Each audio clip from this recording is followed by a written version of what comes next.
জিকির বাইর হবে, তার কি গ্যারান্টি? কত মানুষের মওতের সময় প্রস্রাব পায়খানা পর্যন্ত করিয়ে ফেলায়। ওয়াজাআত সাকরাতুল মাউতি বিল হক, মওতের সাকরাত সত্য, কোনো সন্দেহ নাই। এত কষ্টের মরণ আমি আর আমার মাওলা একদিন নিজের চোখে দেখাইছে। বিবাড়িয়া সদর হাসপাতালে এক রোগী দেখার জন্য গেলাম। আমি যে রোগী দেখার জন্য গেছিলাম, আমার রোগের পাশের সিটে আরেক রোগের সাকরাত শুরু হয়ে গেল। মওতের সাকরাতে তো কষ্ট আগে কোনোদিন দেখি নাই। সেদিন কষ্টটা নিজের চোখে দেখছি। আল্লাহর বান্দা এমন কষ্ট ভোগ করলো, এক একটা চিৎকার দেয়। ওই হাসপাতালের বেডের থেকে নিচের নেমে একটা গইর মারে, একটা গইর মারে, মাথার চুলে ধরে টান দিয়ে বুকে থাপড়া মারে, আবার চিৎকার দিয়ে সিঁড়ির উপরে ফাল দিয়ে ওঠে, আবার চিৎকার দিয়ে সিঁড়ির থেকে নেমে গড় দেয়। ওই যে ফ্লোরের মধ্যে এত মাটি,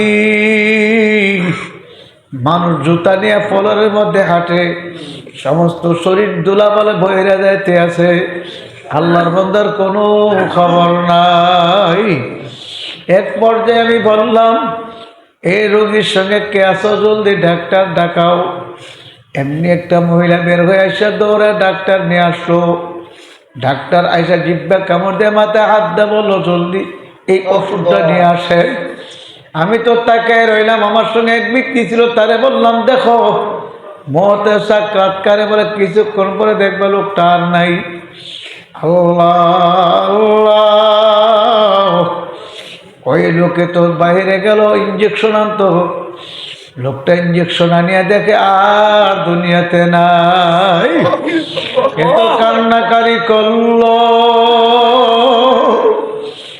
আর তো রাখতে পারে নাই। বাবা, হে মুরব্বী বাবারা, যুবক বাবারা, হে পর্দার আল্লাহ আমার মা বোনেরা, ভালো করে বুঝিয়া চিন্তা করে কবরে যাইয়েন।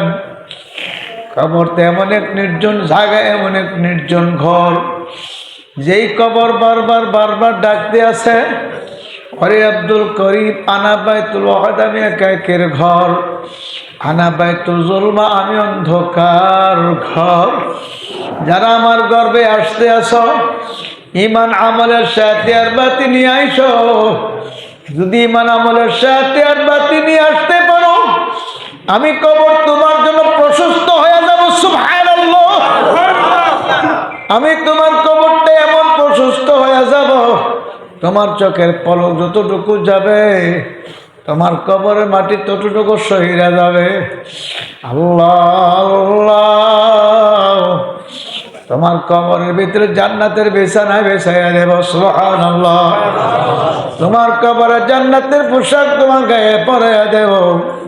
তোমার কবরের সঙ্গে জান্নাতের যোগাযোগ করিয়া দেব। সুবহানাল্লাহ, তোমার কোনো কষ্ট হবে না, তোমার কোনো ভয়ও লাগবে না।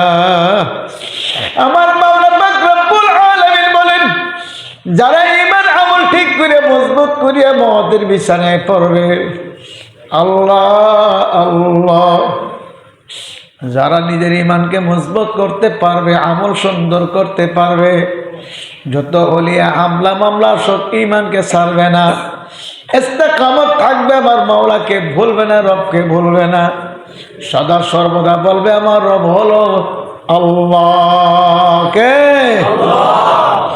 ইন্নাল্লাযীনা ক্বালু রাব্বুনাল্লাহ, যারা বলবে আমার রব হলো আল্লাহ, রবকে আল্লাহ, সুম্মা ইসতাকামু, তারপর অটল অবিচল থাকবে, ইস্তেকামত থাকবে, যত হামলা মামলা হলে আসুক না কেন রবেরে বলবে না।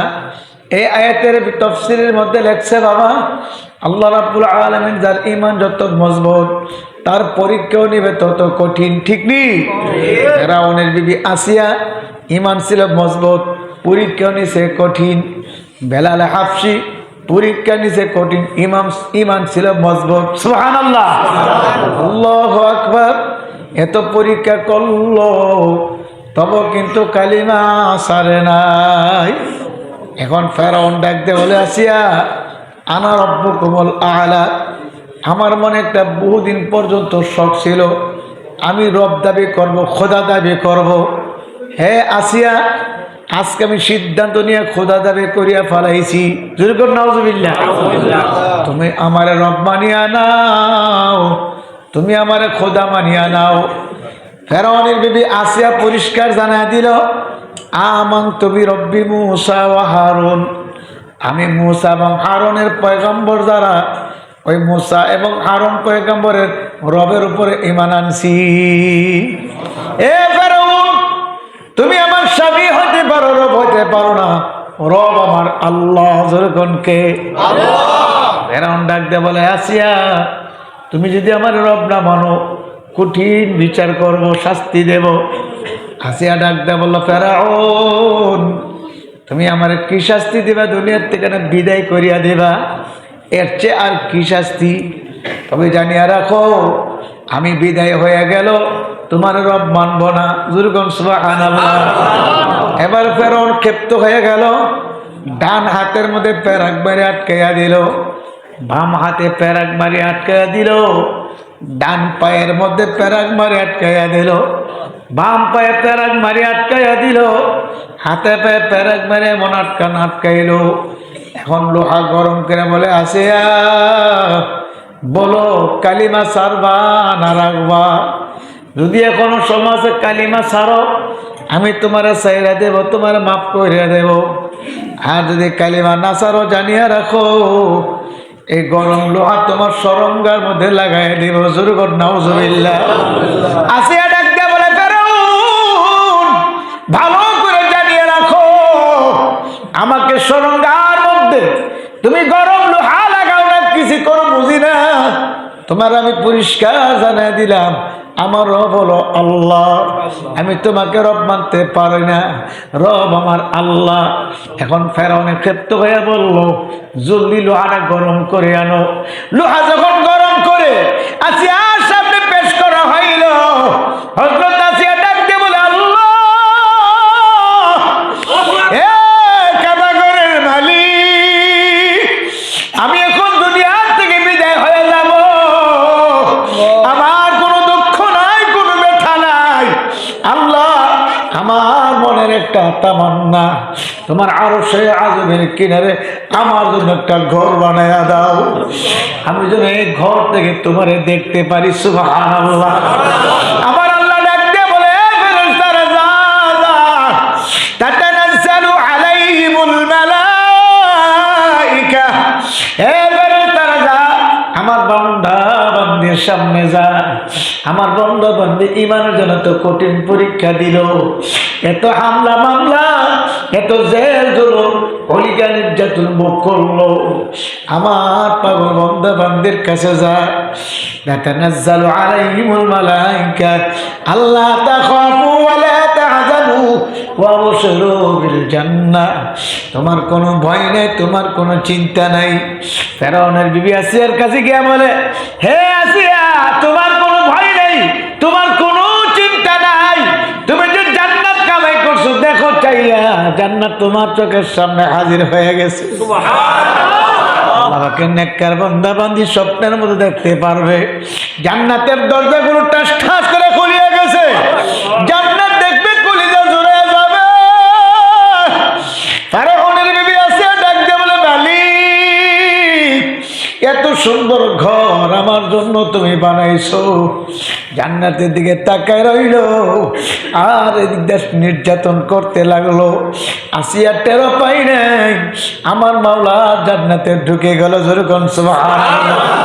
কিতাবের মধ্যে লেখছে, আমার আল্লাহ আসিয়াকে জীবিত অবস্থায় জান্নাতের ওই ঘরের মধ্যে ঢুকায় দিয়েছে। যুরকুন সুবহানাল্লাহ। আরেক রাওয়ায়াতের মধ্যে আছে, আমার মাওলা তারে নরম দিয়া জান্নাতে তার ওটাকে পৌঁছায় দিছে সুবহানাল্লাহ। বেলালে হাফসিকে ডাকতে বলে, বেলাল কালিমা সাইরা দাও, আমার গোলাম হইয়া তুমি মুহাম্মদের ধর্ম গ্রহণ করবা, এটা কেমন কথা? ছাড়ো, মুহাম্মদের ধর্ম ছাড়িয়া দাও। হযরত বেলাল বললে, কখনো না কালিমা ছাড়তে পারবো না।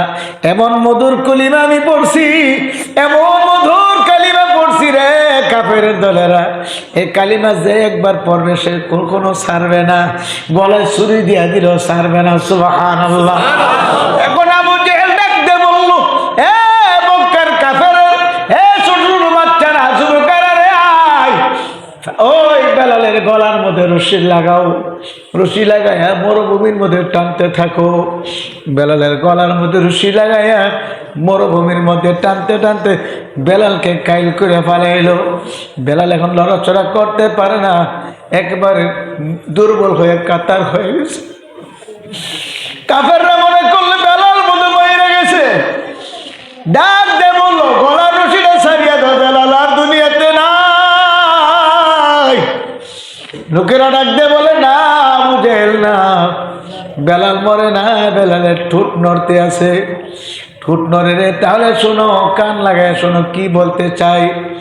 কান লাগায় শুনে বেলাল বলে, আহাদ আহাদ, আমার আল্লাহ এক। সুবহানাল্লাহ। অর্থাৎ যার ঈমান যত মজবুত হবে, আমার মাওলা তার থেকে তত কঠিন পরীক্ষা নেবে। হে আমার বাজানেরা, মণিপুরের আমার ভাইয়ারা, মুরব্বী বাবারা, পর্দার মা বোনেরা, আল্লাহ রাব্বুল আলামিন পরীক্ষা করলো, সামান্য একটু বৃষ্টি দিয়ে পরীক্ষা করলো। কোন মানুষটা মাহফিলে বসে, কে মাহফিল থেকে চলিয়া যায়, আমার মাওলা একটু বৃষ্টি দিয়া, একটু ঝাড়া দিয়া দিল, দেখি কোন মানুষটা আমার ঘর মসজিদে যায় আর কে ঘরে যায়। আল্লাহু আকবার। একটু পরীক্ষা করে দেখলো মাওলা, আলহামদুলিল্লাহ আমরা পরীক্ষায় পাস করতে পারছি, আল্লাহর ঘর মসজিদে আসছি, আমাদের উপরে আল্লাহর রহমতের বৃষ্টি বর্ষণ করতে আছে। আয়েশা রাদিয়াল্লাহু তাআলা আনহা একদিন দেখে আল্লাহর পয়গম্বর তার কামরার দিকে আসতে আছে, মা আয়েশার ঘরে আসতে আছে। আল্লাহর নবী দেখে, আয়েশা দেখে আল্লাহর নবীর উপর বৃষ্টি পড়তে আছে। নবীজির স্ত্রী মা আয়েশা রাদিয়াল্লাহু তাআলা কাপড় নিয়ে প্রস্তুত হয়ে রইলেন, হুজুর ঘরে আসবেন, কাপড় বদলাবেন। কিন্তু ঘরে আসার পরে দেখে নবীজির গায়ে পানির কোনো আলামত নাই। মা আয়েশা বলে, ইয়া রাসূলুল্লাহ, আমি কি দেখছিলাম, আপনার উপর বৃষ্টি পড়তে আসিল, আপনার জন্য আমি কাপড় প্রস্তুত করে রাখলাম। নবীজি বললেন, আয়েশা, এটা দুনিয়ার কোনো পানির বৃষ্টি নয়, আমার আল্লাহ তোমাকে বসীরত দান করছে, অন্তর চক্ষু দান করছে। তুমি যে দেখছো আমার উপর বৃষ্টি পড়তে আছে, এটা দুনিয়ার কোনো পানির বৃষ্টি নয়, আল্লাহ পাকের রহমতের বৃষ্টি। সুবহানাল্লাহ। আল্লাহ রাব্বুল আলামিন যেখানে জিকির হয়, দিনে আলোচনা হয়, এই মজলিসে মাওলা রহমত বর্ষণ করেন, সাকিনা নাজিল করেন, ফেরেশতাদেরকে বেষ্টন করে রাখেন। সুবহানাল্লাহ।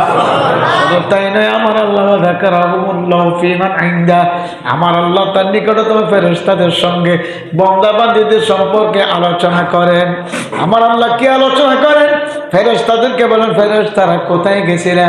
ফেরেশতারা বলবে, আল্লাহ মণিপুর ওই বাইতুল খালিক মসজিদের মাহফিলে গেছিলাম, আমার বান্দাদেরকে কি অবস্থায় দেখছো? আমরা যায় দেখি জিকির করে, আসা অবস্থায় দেখি জিকির করে। সুবহানাল্লাহ। বান্দারা তোমার আলোচনা করে, এমনকি জাহান্নামের ভয়ে চোখের পানি ছাড়িয়ে ছাড়িয়ে কান্দে, কবর আযাবের ভয়ে কান্দে। আল্লাহ তোমার বান্দাদেরকে এই অবস্থায় দেখছি। আমার আল্লাহ প্রশ্ন করে, বান্দারা কি আমাকে দেখছে? না দেখে নাই। যদি দেখতো, দেখলে তো পাগলই হয়ে যাইতো। আল্লাহ তারা আমার বন্দার আমারে দেখে নাই, তোমাদেরকে দেখে নাই, আমার নবীকেও দেখে নাই, জান্নাতও দেখে নাই, জাহান্নামও দেখে নাই। আমার বন্দারা রে কে রে মন পাগল করছে, দিনে আলোচনা শোনার জন্য জমে জমে বসছে, আরামের ঘুমটা ছেড়ে দিয়া আমার বন্দারা মসজিদে বসে বসে কান্দে। এ বেরেস্তা তোরা সাক্ষী সাক্ষী থাকো, উশহিদুকুম আন্নী কদ গাফারতু লাহুম, তোমরা সাক্ষী থাকো আমি আমার বান্দাদের পিছনে সব গুনাহ মাফ করে দিলাম। শুধু গুনাহই মাফ করলাম না, গুনাহগুলোকে নেক দিয়া পরিপূর্ণ করিয়া দিলাম। সুবহানাল্লাহ। এই আমার ভাইয়েরা, বন্ধুরা, পর্দার আল্লাহর মা বোনেরা, আমার আপনার আজকে চোখে পানি নাই, দিলটা পাথর হচ্ছে বড় শক্ত হয়ে গেছে। শক্ত পাথরিয়া দিল নরম করার জন্য সকালে ফজর নামাজের পরে কিছু সময়, মাগরিবের পরে কিছু সময় পয়সা 100 বার সুবহানাল্লাহ, 100 বার আলহামদুলিল্লাহ, 100 বার আল্লাহু আকবার, 200 বার লা ইলাহা ইল্লাল্লাহ যদি এই জিকির করতে পারি, পাথরিয়া দিলটা মোমের মতো নরম হয়ে যাবে। আল্লাহর পয়গম্বর বলে, কেউ যদি ফজরের পরে 100 বার সুবহানাল্লাহ পড়ে, আমলনামার মধ্যে 100 গোলাপ আজাদের সওয়াব জমা হয়ে যায়। আল্লাহর নবী বলেন, কেউ যদি 100 বার আলহামদুলিল্লাহ পড়ে, তার আমলনামায় 100 যুদ্ধের ঘোড়া সৎকার করার সব জমা হয়ে যায়।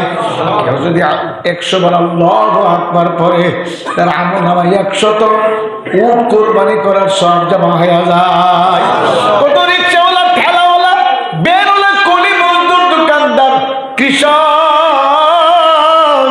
কত পাগল কিয়ামতের ময়দানে দেখবে আমলনামার মধ্যে হাজার হাজার হজের সওয়াব, সুবহানাল্লাহ, হাজার হাজার উমরার সওয়াব, হাজার হাজার গোলাম আজাদ করার সওয়াব, হাজার হাজার যুদ্ধের গোলা সৎকার করার সওয়াব, হাজার হাজার উট কুরবানি করার সওয়াব। বলবে, আল্লাহ আমি তো রিকশাওয়ালা ছিলাম, সারাদিন রিকশা চালাইয়া মালিকের 400 টাকা জমা দিয়া কোন রকমের জীবনটারে বাসায় আসুস, আমি তো হজ করতে পারি নাই, আমার আমল নামে দি হজের সওয়াব দেখা যায়। আমার আল্লাহ ডাকতে বলে, বলতারে রিকশাওয়ালা ছিলিস তুই ঠিক, তুই যে রিকশাওয়ালা ছিলে 400 টাকা 500 টাকা জমা দিয়া কোন রকমে চাউল ডাল কিনা কোন রকমের জীবনটা বাসায় চলছো, আমি আল্লাহ দেখছি জানি, কিন্তু তোর আমল নামে হজের সব কেমনে আসলো জানোনি? প্রত্যেকদিন ফজর নামাজের পরে জানামাজে বৈশা বৈশা 100 বার সুবহানাল্লাহ পড়ছো, 100 বার আলহামদুলিল্লাহ পড়ছো, 100 বার আল্লাহু আকবার পড়ছো, 200 বার লা ইলাহা ইল্লাল্লাহ পড়ছো। এই তাসবিহগুলো পড়তে পড়তে সূর্যটা যখন উঠে গেছে রে, 2 রাকাত করে তোরা এশাকের নামাজ পড়ছো, তোর মনে পড়েনি? রিকশাওয়ালা বলবে, হ্যাঁ মনে পড়ে। এই যে ফজরের পরে সূর্যটার পরে 2 রাকাত করে 4 রাকাত বা 2 রাকাত এশাকের নামাজ পড়ছো রে বান্দা, আমি আল্লাহ এশাকের নামাজের বরকতে তোর আমল নামায় একটা কবুল হজ আর একটা কবুল উমরার সব দিয়া দিছি।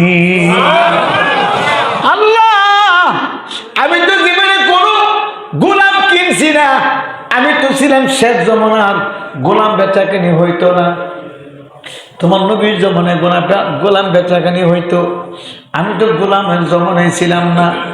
আমার আমল নামায় দি হাজার হাজার গোলাম, সব গোলাম আজাদের সওয়াব।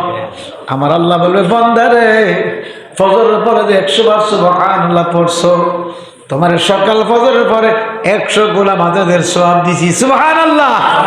এ বান্দা, মাগরিবের পরে 100 বার সুবহানাল্লাহ পড়ছো, আমি মাগরিবের পরে 100 বার গোলাম আজাদের সওয়াব দিছি। সুবহানাল্লাহ। এ বান্দা, ফজরের পরে 100 বার আলহামদুলিল্লাহ পড়ছো, 100 যুদ্ধের করে সৎকার করার সব ফজরের পরে পাইছো, মাগরিবের পরে পড়ছো, মাগরিবের পরে পাইছো, ফজরের পরে 100 বার আল্লাহু আকবার পড়ছো, 100 উট কুরবানি করার সব তোমারে ফজরের পর আমি দিছি। সুবহানাল্লাহ। মাগরিবের পরে পড়ছো, মাগরিবের পরও দিছি। এরকম 30 বছর পর্যন্ত আমলগুলো করছো। কেউ 25 বছর করছো, কেউ 40 বছর করছো, কেউ 30 বছর, কেউ 22 বছর, কেউ 23 বছর করছো, কেউ 17 বছর করছো। হিসাব মিলাই দেখো রে, প্রত্যেক দিন যে আমলগুলো করছো, 17 বছর করছো, তোমার আমল নামায় 17 বছরে কত হাজার উট কুরবানির সওয়াব জমা হয়েছে। যেরকম সুবহানাল্লাহ। যখন আল্লাহ পাকের কুদরতি পায়ে একটা শুকরিয়া সেজদা পড়িয়া যাইবে, আল্লাহ তোমার শুকরিয়া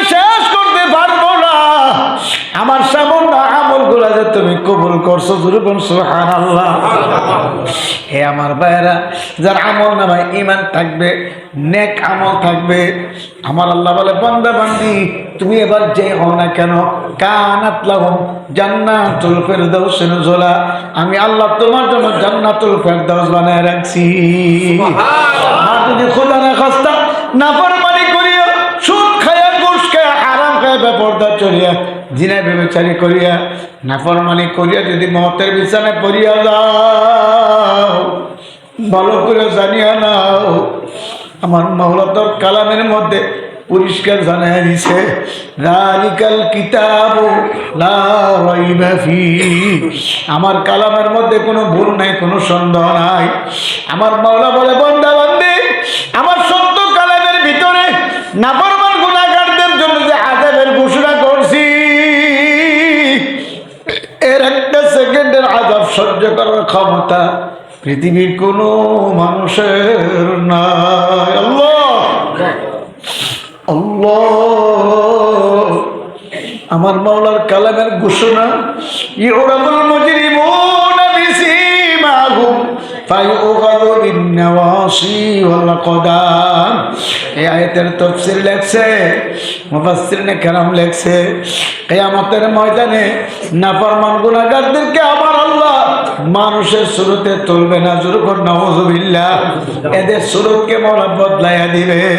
যারা হারাম খায়া রক্ত গোশত তৈরি করে কবরে যাইবে, অর্থাৎ সুদ খায়া, ঘুষ খায়া, হারাম খাইয়া রক্ত গোশত তৈরি করে, হারাম খাইয়া রক্ত গোশত তৈরি করিয়া মাওলার কবরে যাইবে, ওই হারাম করতে চেহারা সুরের চেহারা হইয়া যাইবে।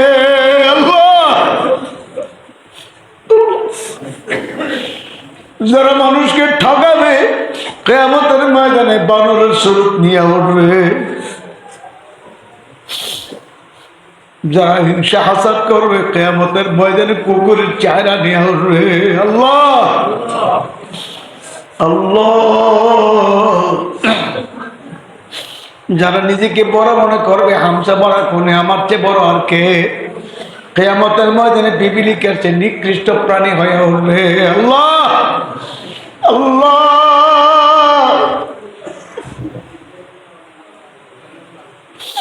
যারা পরকে প্রেমে জড়াইয়া, মোবাইল দিয়া, টেলিফোন দিয়া, বাবারা ইন্টারনেট, ফেসবুক, ইউটিউব ব্যবহার করে পরকে প্রেমে জড়াইয়া হারাম কবিরা করে জিনা করিয়া কবরে যাইবা। আমার সাথে রাগ করিও না, গুসা করিও না রে বাবা, আমি আমার মাওলার কালাম শুনে থইয়া যাই, ওই হারাম খুর, জিনাখুর, জিনাকার মেয়ে লোকের চেহারা পুরুষ লিঙ্গের চেহারা হয়ে যাইবে।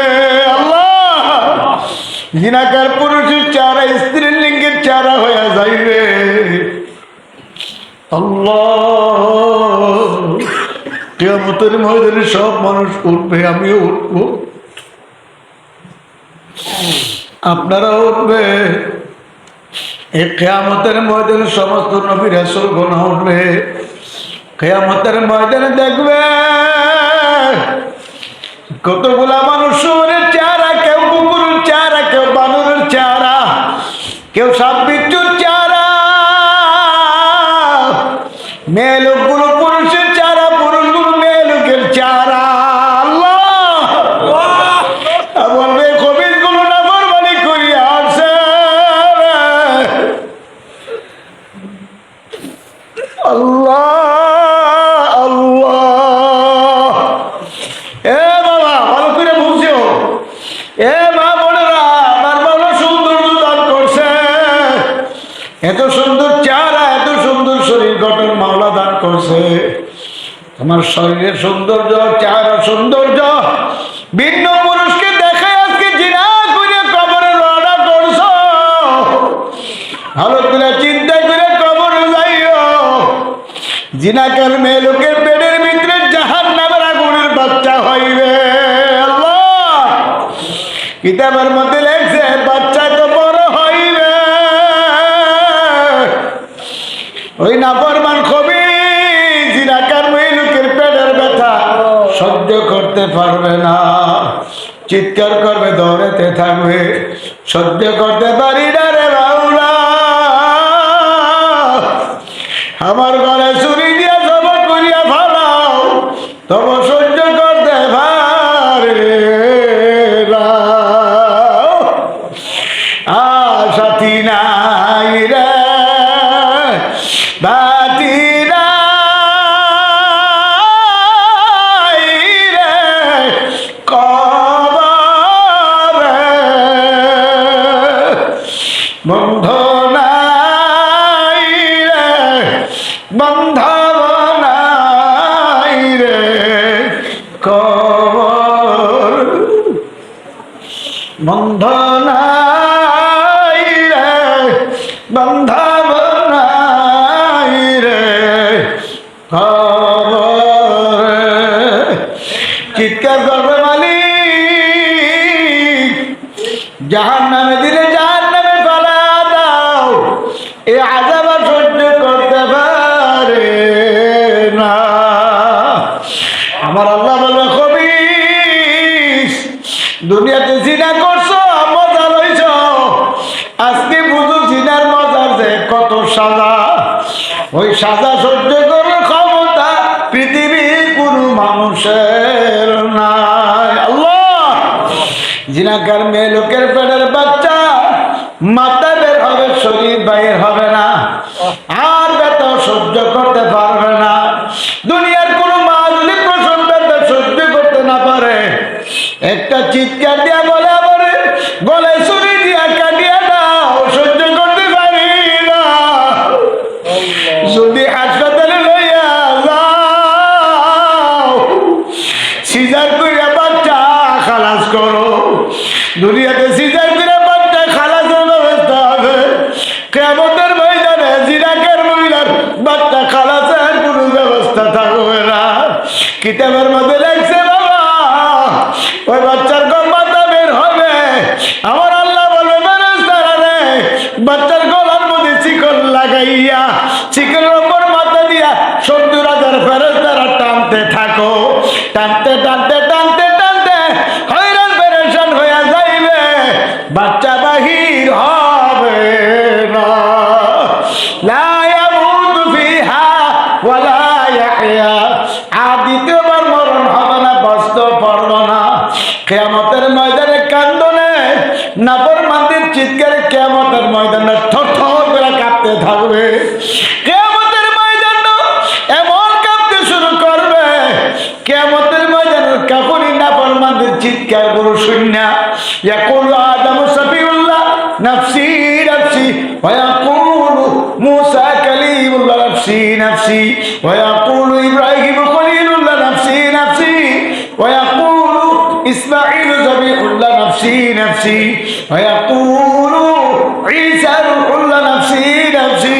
সবাই সাজদা করে কাঁদবে, আল্লাহ আমাকে বাঁচাও, তোমার জাহান্নামকে ফেরাও, তোমার সূর্যের তাপরে ফিরাও, আল্লাহ আমাকে বাঁচাও। একটি মাত্র আওয়াজ আসবে, আমার বাবার আরশের কিনার থেকে একটি আওয়াজ আসবে, ইয়া রাব্বি হাবলি উম্মতি, হে আল্লাহ তোমার জাহান্নামকে ফেরাও, আমার উম্মতগুলোরে বাঁচায় দাও। যেরকম সুবহানাল্লাহ। আর আল্লাহ বলবে, বন্ধু আর কাঁদো না, কাঁদো না। উহুদের ময়দানে কান্দাইছি, তায়েফের ময়দানে কান্দাইছি, এখন আমার দরবারে তুমি কাঁদবা বন্ধু, আমি কেমনে দেখে সহ্য করি, আর কাঁদো না। এ জিবরাইল যাও, আমার বন্ধুর কাছে যাইয়া বলো, আমার বন্ধুর মাথা মোবারক উঠাইয়া এ পানিটুকু জাহান্নামের গায়ে ছিটাইয়া দেয়। সুবহানাল্লাহ। জিবরাইল আসিয়া বলবে, ইয়া রাসূলুল্লাহ আর কাঁদেন না, আপনার উম্মতের জন্য মাওলা হাদিয়া পাঠিয়ে দিয়েছে। বলে, জিবরাইল কি হাদিয়া আনছো? হুজুর ধরেন পানিটুকু জাহান্নামের গায়ে ছিটাইয়া দেন। আল্লাহর হাবিব পানি হাতে নিয়ে জাহান্নামের গায়ে ছিটাইয়া দিলে জাহান্নামের আগুনটা কাঁদ কাঁদ করে পিছাইয়া যাইবে। আল্লাহর হাবিব বলবে, মাবুদ গো, এ পানি কোন বরকতি পানি, কোন রহমতি পানি, যেই পানি ছিটা দেওয়ার পরে জাহান্নামের আগুন কাঁদ কাঁদ করে বিছায় গেল, অথচ জাহান্নামের গায়ে 70,000 শিকল লাগাইয়া এক এক শিকলে 70,000 ফেরেশতারা তৈরি হয়, টানিয়ে রাখতে পারে না। একটু পানি ছিঁড়ে দেওয়ার পরে জাহান্নামের আগুন বিছায় গেল। এ পানি কোন রহমতি বরকতি পানি, আমার বড় বলবে বন্ধু কোন রহমতি বরকতি পানি না, এ পানি তোমার গুনাহগারের উম্মতের চোখের পানি। সুবহানাল্লাহ। আমার আল্লাহ বলবে মনিপুর বাইতুল খালেক মসজিদের মাহফিলে বৈশা বৈশা আমার বান্দা বান্দিরা চোখের পানি মালা কাঁদছিল, আমার কান্দে না বান্দা বান্দির চোখের পানি আমার প্রতি হাত দিয়ে মুছিয়া মুছিয়া জমা করে রাখছি। দুনিয়ার বাড়ি ঘরে আগুন লাগলে জীবন পানি ছাড়া নিবানো যায় না। বড়